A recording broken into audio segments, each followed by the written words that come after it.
just would love to hear about you and how you got involved with Youthentity.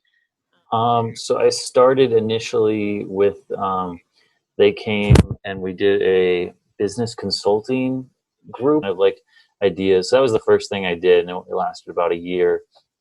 And then I guess I'm not sure if I got a good review or somebody recommended me to Kirsten, and then she asked me if I wanted to join WebEntity.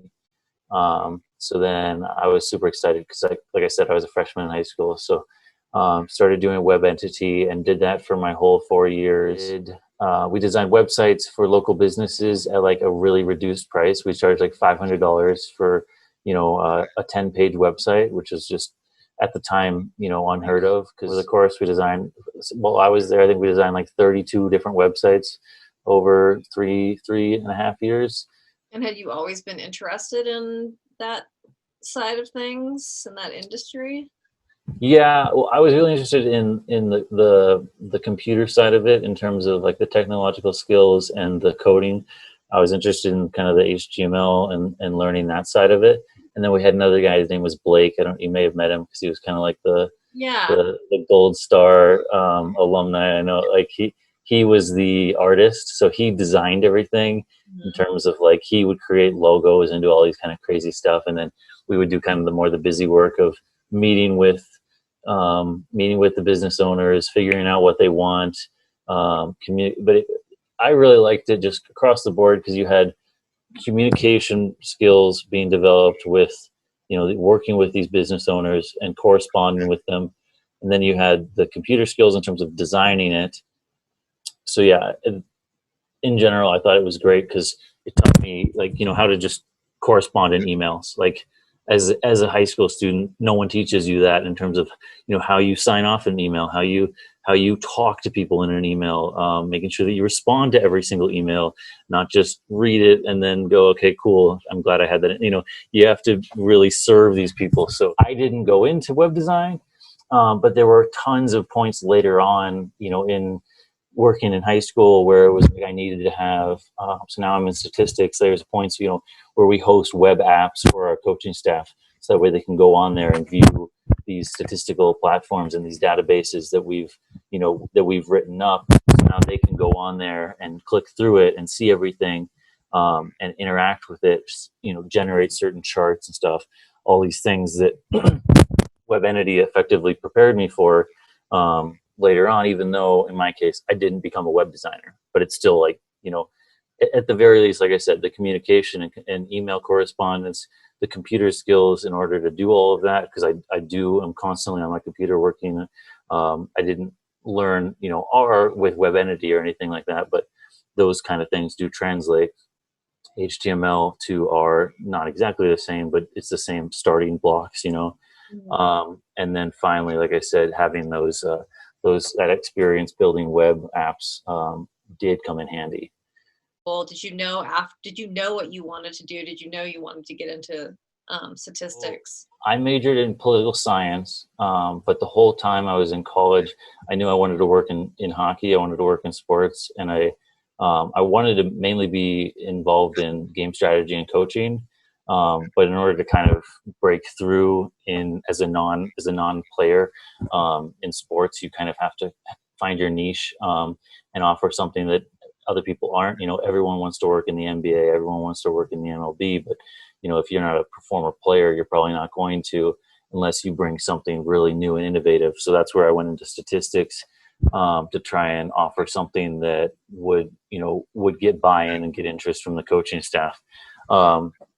So my trajectory was, after WebEntity in high school, I went to St. Cloud State University and worked with the coaching staff for 4 years there.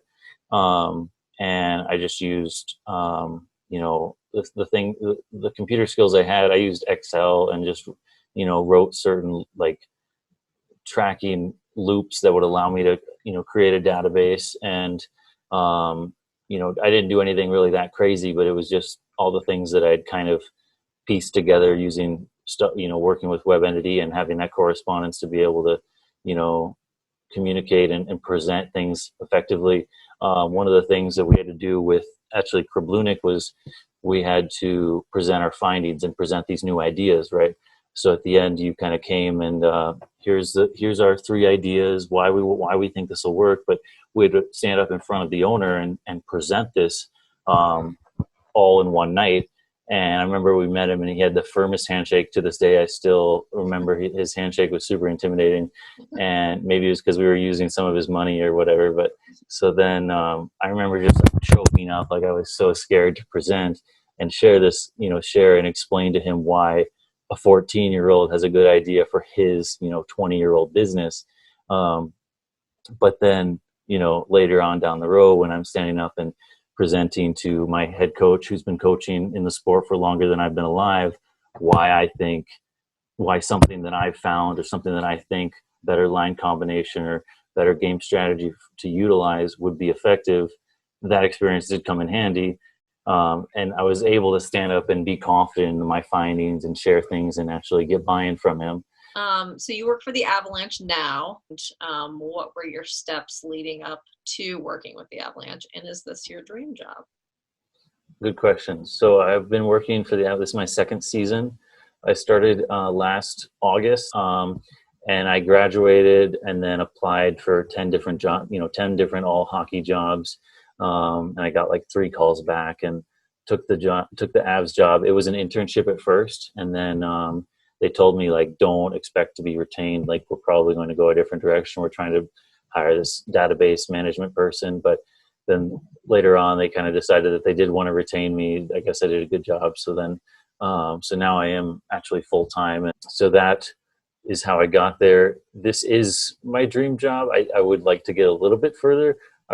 My dream job growing up, or at least like when I was graduating high school, I said that I wanted to be the first liaison between a coaching staff and analytics department, or kind of like just a analytics coach is what I really wanted to be doing, which is about as close. This is about as close as you can reasonably get, all things considered, this quickly. There is one other guy in the NHL who just got hired as a game strategist who does this, but he was a former player for their coaching staff. So they kind of said, like, we want someone to stand in between the analytics department and the coaches that we can trust. So that way they can look and comb through these numbers and say, that doesn't actually track. That doesn't, translate to hockey. Like you said, there are so many young people who would love to work in sports. And what is your advice to them? It's hard when you're young to think long-term, right? When you're in high school, it's hard. It can be intimidating to think about your career. But what would your advice be for someone who is in high school and considering jobs, and particularly a competitive industry like you work in? Be a sponge and kind of try and absorb any information that you can, become a student of the game, whatever your passion is, and try and learn and soak up as much as you can from as many smart people as you can, whether that's face to face or through books or watching. When I was watching presentations and stuff, when I was graduating high school, I graduated high school early so I could travel around the country going to conferences and introducing myself to coaches and sitting in on their presentations. So I was, a 17-year-old sitting in this room with these 30 and 40-year-old coaches. Some were professionals, some were, dads who wanted to coach their kids a little bit better. But I was, sitting there right beside and meeting a lot of people and just trying to soak up as much information as I could. And at the end, between you pick up a couple things and you meet a couple people that then, you can kind of connect the dots and break through, get your foot in the door and break through it eventually. And then the second part of that is essentially that you kind of have to constantly don't put yourself down necessarily, but understand that, you have so much to learn. Some people, at least, especially in my field with analytics, people get very excited with the information that they're finding. They see other people, professionals in the sport, making mistakes, and then they think that they could do better, which they could probably, but they have to kind of safeguard against that confidence and kind of understand that yes, you may offer a lot of different insights and different perspectives, but there are also a lot of things that, you know, the professionals have been doing well, that you can learn from. So as Stay the other humble. part, yeah, stay humble and understand that you might be able to teach someone with a lot of experience something unique, but they have a lot to teach you as well that you can absorb from them. So yeah, that's stay humble, be a sponge, become a student of whatever you really do want to become. Well, it really sounds like you took initiative to really immerse yourself in exploring your interests early, and that probably helped a lot. Yeah, Having your path. that's that's hard. I know a lot of people, like I remember even before I went into WebEntity, I was kind of like, I knew I wasn't really interested in doing web design for the rest of my life, but I liked doing it at the time.